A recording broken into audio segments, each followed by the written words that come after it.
As we get closer to the midterms, some Republicans are torn over whether to align themselves with the Trump presidency.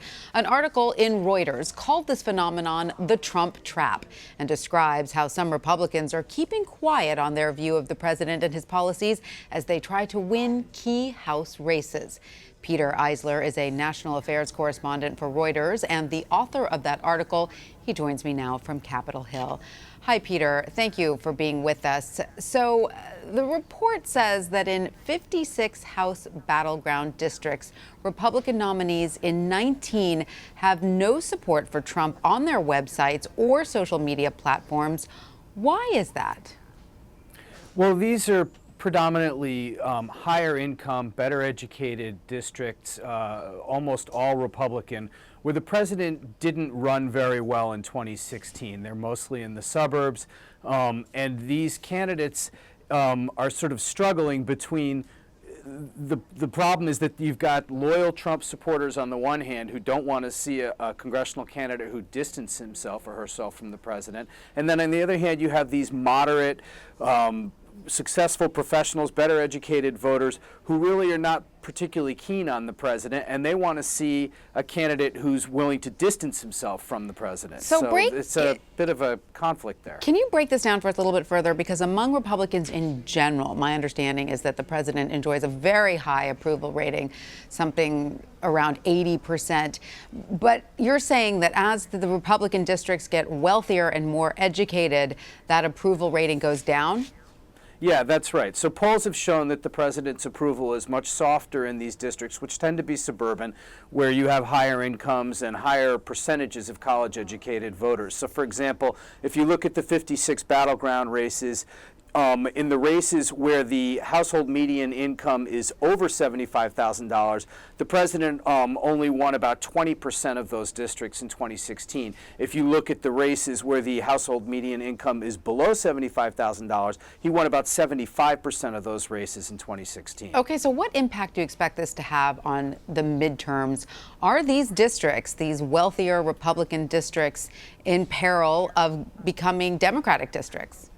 Yeah, these Democrats see these districts as some of the most likely to flip. So, voters in 2016, you have Republican voters in these districts, more moderate Republican voters who in large part really didn't like Hillary Clinton, so a lot of them held their nose and sort of voted for President Trump.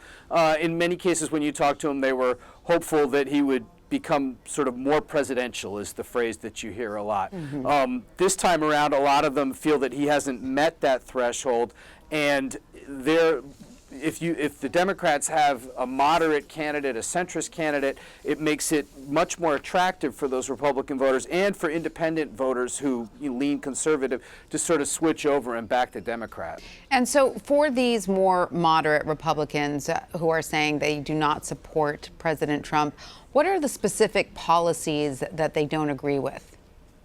So typically they have problems with the president on issues such as immigration, tariffs, U.S.-Russia relations, certainly. But more often what we hear and what you see in the polling is that it's the tone and the style of the president that they really find off-putting.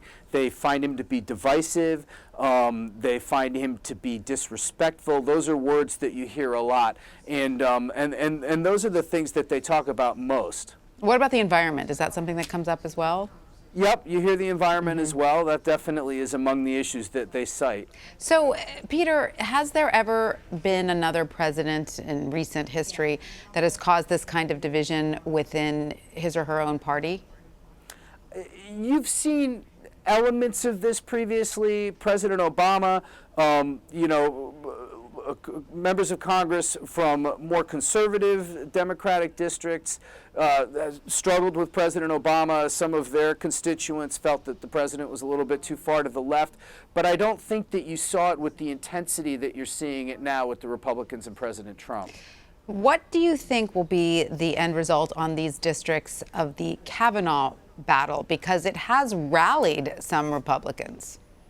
It has, but we're still a ways out. We're still about a month out, and I'm not sure that energy, once he's confirmed to the court, which it appears very likely at this point that he will be, I'm not sure that the Republicans will be able to sustain that energy.